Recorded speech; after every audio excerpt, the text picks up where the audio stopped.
Fundação Vale apresenta.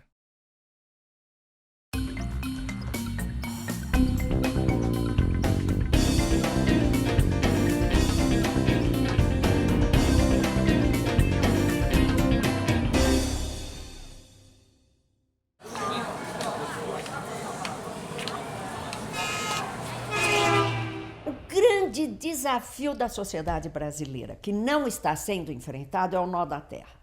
É o nó da terra rural e é o nó da terra urbana. Quando eu falo em terra urbana, é terra urbanizada, não é terra nua, é localização. Um terreno não é um pedaço de terra apenas, né? Fosse assim, um terreno na mais remota região do Brasil, né, no interior da Amazônia, valeria a mesma coisa que um terreno no Rio, em São Paulo ou em Belo Horizonte. Se a área é igual, e se for o valor da terra, por que ela é diferente? A terra não é cara, né? A terra urbanizada, servida, é cara, né? O que é caro são os serviços e a disponibilidade de terras com os devidos serviços para todos que necessitam. E esses serviços se chamam serviços públicos.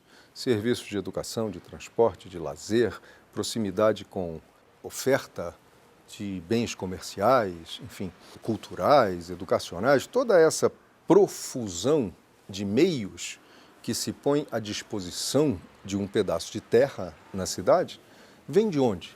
Vem do esforço coletivo, vem do investimento público que é feito com o dinheiro de todos. Como os serviços e a terra não são generalizados, não existe em todo lugar todos os serviços, aqueles lugares que têm serviços passam a ser bastante desejados e, com isso, o preço sobe como qualquer outro produto no mercado, né? Aquilo que é escasso, relativamente mais escasso, o preço, em geral, tende a ser mais alto. E isso leva essas pessoas para situações as mais periféricas possíveis, exatamente pela incapacidade de pagar os preços que o particular cobra por um pedaço de terra ou por um imóvel feito nesse pedaço de terra, que se vale de quê? O que faz esse imóvel valer mais? O investimento que é público. Essa lógica, né, tem que ser questionada. E o Estatuto da Cidade, então, ele traz instrumentos que dão a possibilidade para o poder público, de alguma forma, se apropriar dessa valorização que foi o próprio poder público que fez.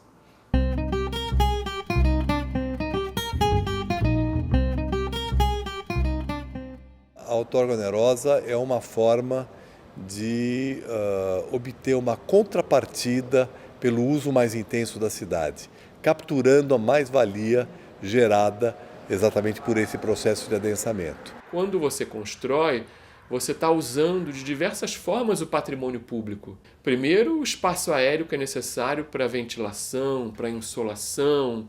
Depois, as redes de infraestrutura, as vias públicas de transporte, de deslocamento, as redes de água, de luz, de esgoto, de telefonia, de energia elétrica. Então, quanto mais você edifica, mais você estará utilizando recursos públicos de todas as ordens. Então, o que se entende, né, um entendimento colocado na legislação de vários países, é de que esse que constrói, ele vai oferir uma vantagem, um lucro, um proveito, e uma parte desse lucro deve retornar para a coletividade. Vai se utilizar o recurso do processo imobiliário para se garantir objetivos estratégicos do plano diretor, que é atender a população de baixa renda bem localizada na cidade e o transporte coletivo. Então, a outorga onerosa é uma maneira de é um dos instrumentos necessários para você controlar os mercados, redirecionar e ter uma cidade mais justa. Um dos grandes avanços do Plano Diretor de São Paulo foi estabelecer que o coeficiente de aproveitamento básico dos terrenos é 1. O que quer dizer isso?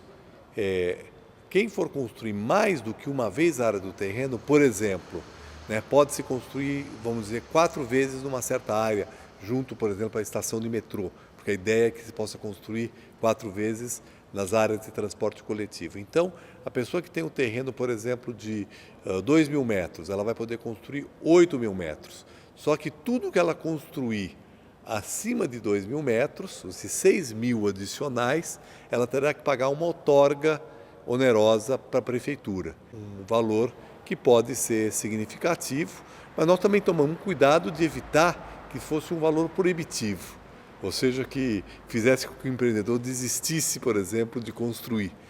Por quê? Porque também interessa que o mercado imobiliário atue, só que ele, ao atuar, ao utilizar mais intensamente o solo urbano, ao se beneficiar dos investimentos que forem feitos, ele pague uma contrapartida para o poder público poder aplicar em regiões que ainda não receberam aquela infraestrutura, aquela qualificação urbana que no lugar onde o empreendimento for realizado tem.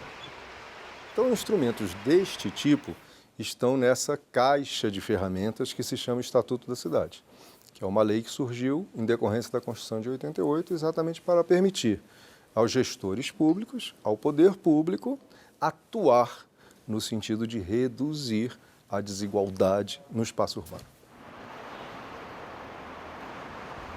As cidades brasileiras hoje, elas estão ingovernáveis por causa do aumento de preço do metro quadrado dos imóveis, terreno ou construção. Elas se tornam... É como se a sociedade toda produzisse uma riqueza que fosse apenas para o bolso dos proprietários. A cidade toda fica pobre, porque para o poder público construir uma creche, ele tem que pagar o preço de mercado por uma propriedade. E o preço de mercado subiu no Rio de Janeiro entre 2009 e 2012, 181%. E em São Paulo, 154%. A revista Exame é que deu o número. A maior alta do mundo. Como é que a gente pode fazer uma cidade inclusiva, com essa especulação? Especulação é a mesma coisa que jogo. Uma outra questão que vale a pena mencionar, que é o processo de valorização imobiliária, que a imprensa, o poder público anuncia como algo extremamente positivo e que muitas vezes a população incorpora. Meu apartamento agora está valendo, sofreu uma valorização de 100%, não está mais valendo 200 mil, está valendo 400 mil. Meu apartamento agora vale 500 mil, meu apartamento agora vale 1 milhão. O imóvel não valoriza, o imóvel sobe de preço, ele se inflaciona, porque você não fez nada para ele valorizar, ele subiu de preço. Por exemplo, você vai à feira e lá tem um tomate, uma semana você comprou o tomate por R$2 o quilo, e na semana que vem você vai à feira e ele subiu para 4, o vendedor não vai dizer, meu tomate valorizou. Não, seu tomate subiu de preço, seu tomate inflacionou, você pode comprar menos tomate.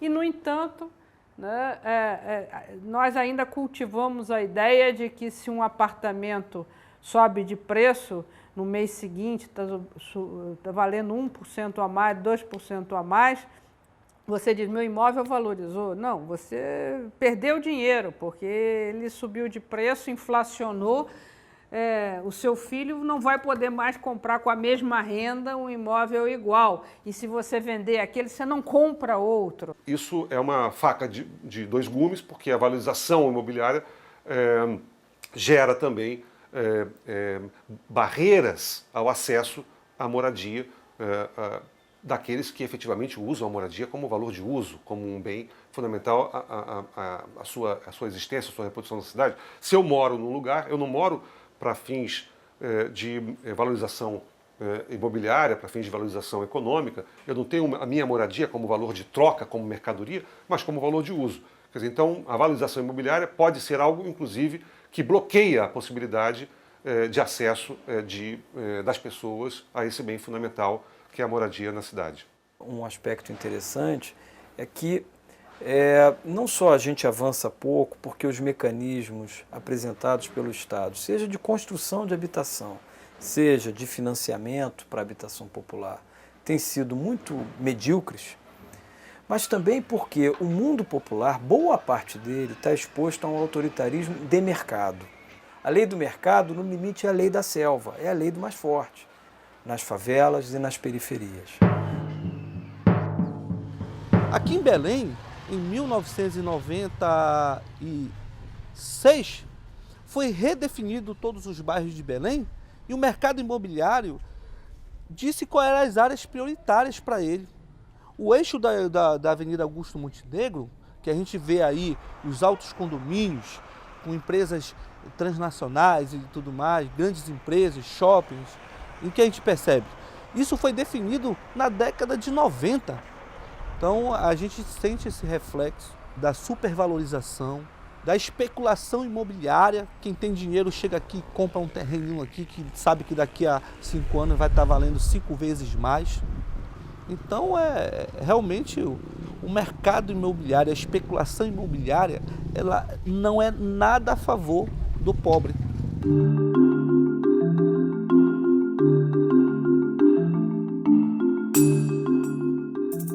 O IPTU é mal visto, é impopular, porque é um imposto muito visível, né? Não é como o imposto que você paga muito mais imposto e é muito pior distribuído que o IPTU quando você vai ao cabeleireiro, quando você compra leite, quando você compra uma roupa e assim por diante. Você paga uma enormidade de imposto de uma forma extremamente desigual, principalmente os impostos indiretos no Brasil, o consumo, que são distribuídos de uma forma bastante desigual, né?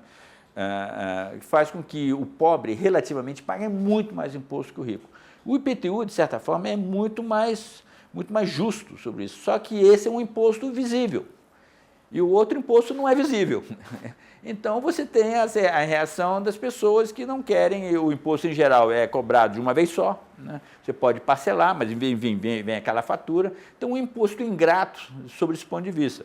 Agora, é um dos impostos mais, principalmente a parte do imposto relativa ao valor da terra, é um dos impostos mais justos que existe. Evidentemente, as pessoas ficariam mais satisfeitas em pagar o IPTU se o poder público fosse mais claro em relação a para onde está indo o dinheiro, né? E também se elas participassem mais das escolhas da aplicação desse dinheiro. O IPTU não é um imposto para financiar investimento. O IPTU é tipicamente um imposto para financiar a manutenção do que a cidade dispõe, para que as ruas não sigam esburacadas, para que para as escolas funcionem bem, tenham materiais, as escolas públicas, que os hospitais não faltam materiais, assim por diante. É um imposto para manter os parques, para manter a cidade funcionando, o serviço de segurança, assim por diante. É um imposto que você paga da mesma forma que você paga a taxa, a taxa condominial do seu edifício. Tem que botar um segurança, tem que pagar mais. Quer melhorar, botar uma piscina no teu edifício, melhorar tem que pagar mais, não tem outro jeito, né? A cultura brasileira, a cultura da gestão urbana, a cultura da administração municipal brasileira tem ainda um enorme desafio pela frente, né, que é o de superar a visão arrecadatória do IPTU para assumir essa visão do IPTU como instrumento de planejamento e de promoção de justiça social. Eu acho que na hora em que ele for aplicado dessa forma, para promover a justiça social, para compensar diferenças e desigualdades grandes, que são inclusive as maiores promotoras da chamada violência urbana, eu penso que, quando isso acontece, ele vai perceber que o IPTU não é do cidadão ou do bairro, é da cidade como um todo. Ele vai passar a ter uma visão de conjunto da cidade. Ele vai parar de olhar para o seu próprio umbigo, exclusivamente para o seu bairro. E vai perceber que ele vai ter uma cidade melhor para todos, que é a melhor maneira de ter uma cidade melhor para si mesmo.